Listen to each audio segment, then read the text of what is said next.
Is it on? Yeah, it's on. Alright.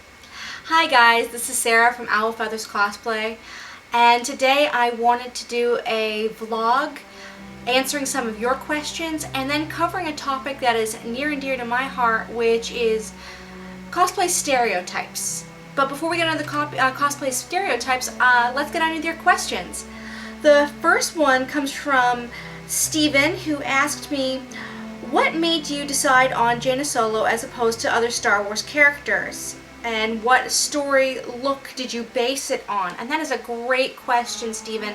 I'm trying to get into the Rebel Legion right now, so the look that I based my Jaina Solo costume off of was the standard look that they were looking for on their site. And that is based off of the guide to characters, the essential guide to characters that came out, I think almost 10 years ago. I'm really dating myself now. And it's just basically her Jedi tunic, very standard Jedi look. There are several other looks that I'd like to try in the future. I'm really a fan of the fact that she's a fighter pilot, has her own X-Wing, her nickname is Styx. I love that whole aspect to her character. That's how she met Jag. So a Jaina in the flight suit would be pretty awesome, and Rebel Legion does take girls dressed as Jaina in the flight suit.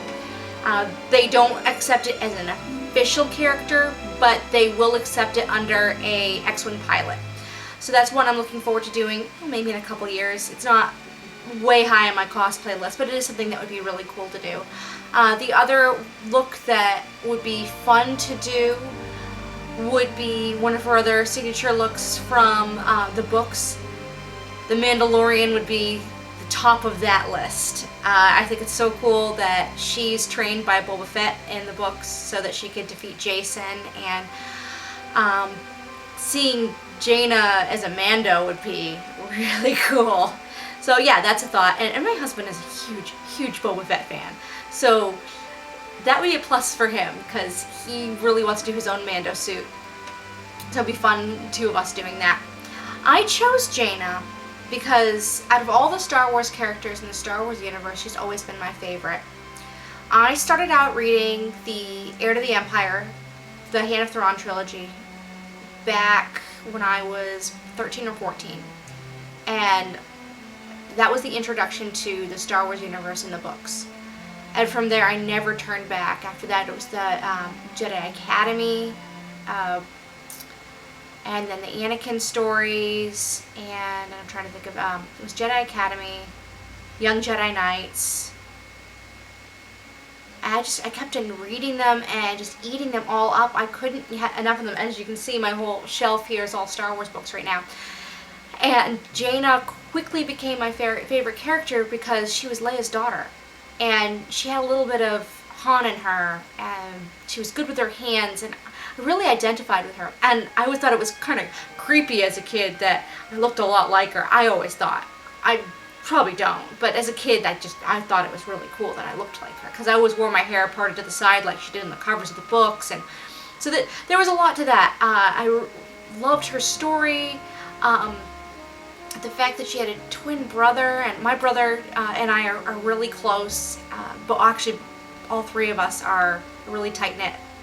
And that was another reason why I really identified with her character, is because she had two brothers. And that character grew into stories that I made in my mind, you know, fan fiction. So yes, that's why I chose her. Next question comes from Chris. He says, okay, I'll be the bad guy. What are your thoughts on Jaina and all the other non-film characters being ignored since they are not adapting them into canon? Hey, you really opened up a can of worms here. I am torn. It's probably not the best answer for you guys. I'm really torn. I love the fact that we're getting another film. Beyond psyched. But there's a little teeny tiny part of me that says, why didn't you do the books? But as someone who has made films and studied broadcasting, I get their reasoning. Not everyone wants to read the books, has read the books, or up to date with the books. and they're trying to draw in a whole new generation of fans. And from a business point of view, Disney is smart. I get it. I don't like it, but I get it. I am really disappointed that they somehow did not pull Jaina and Jason into it. However, there is a rumor going around that Kylo Ren and Rey are a new incarnation of Jason and Jaina. That they are Han and Leia's kids, they were somehow separated, and this is echoing Luke and Leia. I like that theory. I like the fact that, if they did change the names, they're not bad changes. You've got light and dark. It isn't specifically said that Rey is a Jedi. We know that she has grown up alone on this planet, just from the little snippets I've read. So we know that much about her so far. Honestly, I'm not going to speculate much more because I would like to be excited and wait for the film. When episode 1 came out, I couldn't get enough news about that movie. I was so excited, and I still am, but I think what ruined it for me was I knew so much about the movie when it came out that there was no surprises left. So I'm going to back off as much as I can, and I have been, and not really delve into much of the news. I'd like to read some of the books. A friend of mine has really recommended that I do that. I haven't had a chance because I'm working on costumes at the moment. But I will try to catch up with those before December, at least 1 or 2 of the books leading up to it. So yeah, that's my thoughts on Jaina and Jason and Anakin not being included. It is a crime that there is no Mara Jade, because that could have been written in so easily, and it was in the original canon written in. She was in Jabba's palace. She was waiting to kill Luke. It is a crime that she is not in it. She's such a great character. So yeah, that's my thoughts on that. My next question comes from Megan. Who are your favorite cosplayers? What's your favorite cosplay you've done? What's your cosplay dream? Well, I have 2 very favorite cosplayers in all the world, and they are Starbit Cosplay Ida. If you're out there, I love you. You're amazing. And Haley Smith, who a lot of people know her from the fact that she's a dead ringer for Karen Gillan from Doctor Who. She's just insanely talented. And Starbit, she has just got an eye for detail. I am really inspired by both of these women. They both pump out these cosplays on a regular basis and are just passionate about what they do, and they don't let anyone stop them. And one day I really hope to get to their level. I really, really do. My favorite cosplay that I've done, that's a really good question, and there's so many that I've enjoyed. I think as far as the detail work, I love my Giselle. That one was so worth the time and effort I put into. Of course, halfway through you want to rip your hair out, but after you're done with it, it really was quite satisfying knowing that you'd spent the time and effort to create something so beautiful. And I think when I'm done with the Labyrinth, I'll probably feel the same way. And my dream cosplay is Labyrinth right now. I hope I do it right. If I take my time to do it, I should do it correctly. I'm praying that I get it done in time for Fayetteville Comic-Con, but if I don't, I'm okay with that, because once again, I want to do it and do it well. You should never ever rush something if you want to do it correctly. As an artist, that's something I'd like to pass on to other people. I have always been the first person you will meet who would rush through a project just because they wanted to see the end result. And I can't stress enough not to do that. Taking your time and doing your best work is totally worth it.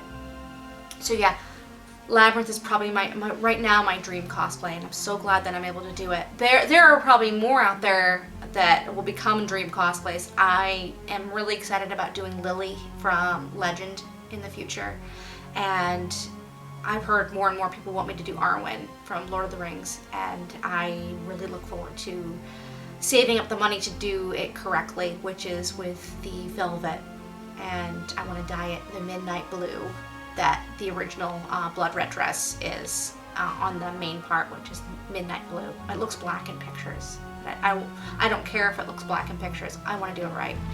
So yeah, those are some of my dream projects.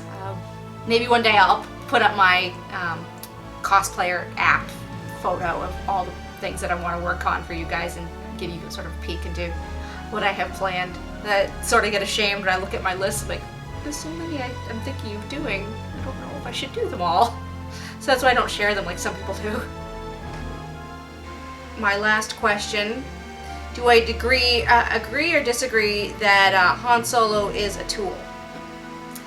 That's from Deadpoolicorn, and he's being Deadpoolicorn again and just trolling me. Han is awesome. I love Han. One of my all-time favorite characters. I would love to get the Her Universe casual cosplay Han dress. That would be amazing. So cool. It's on my list of things to get from that site. It's like fangirl heaven there.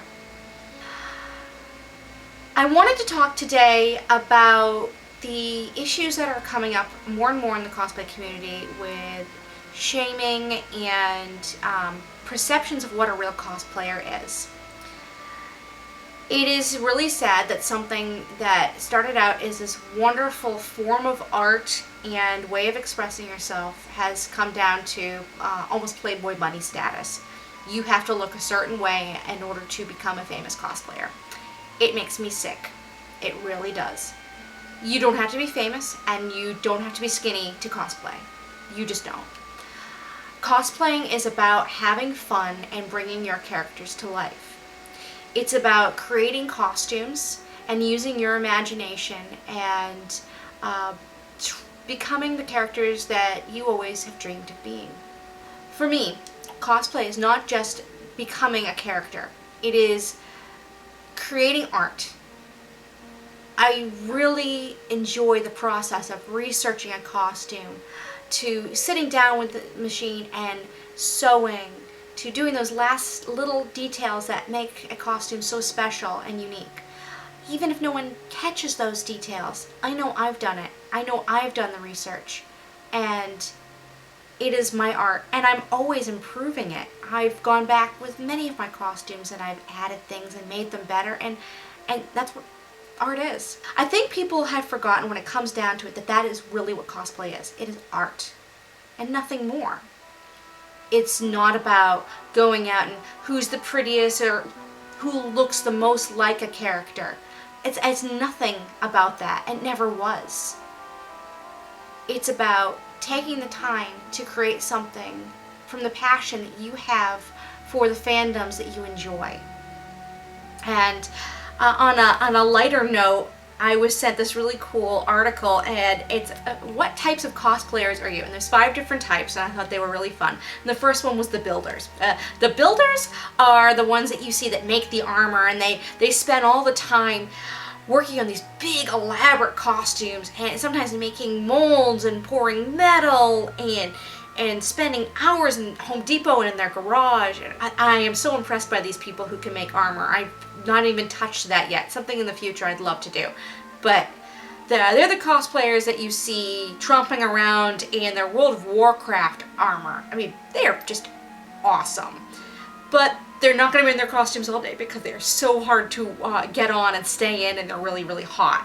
So, those are the builders. Then there's the Bishi or Bishojo or Bishonen cosplayers. They're the pretty ones. They're the Sailor Moon cosplayers. They're the Disney princesses. They really have fun becoming the character and dancing around and hugging their little girls and just making their day. And you'll see them show up at Disney princess parties. And those are the Bishi. I don't know if I could put myself in that category. I think I'm more of the next one, which is the fabrics. The fabrics are the ones that spend all their time at Joann's, whether your son enjoys it or not. And they go around and they pick just the right fabric, and then when there's a sale they have all the coupons, and they're going through and they're making sure they have all their supplies for the next 5 costumes that they're making. And yeah, I think I probably would put myself in that category. And they're the ones who are entering in all the cosplay contests and having just a great time. Then there are the theatrics. They're the ones that become the character.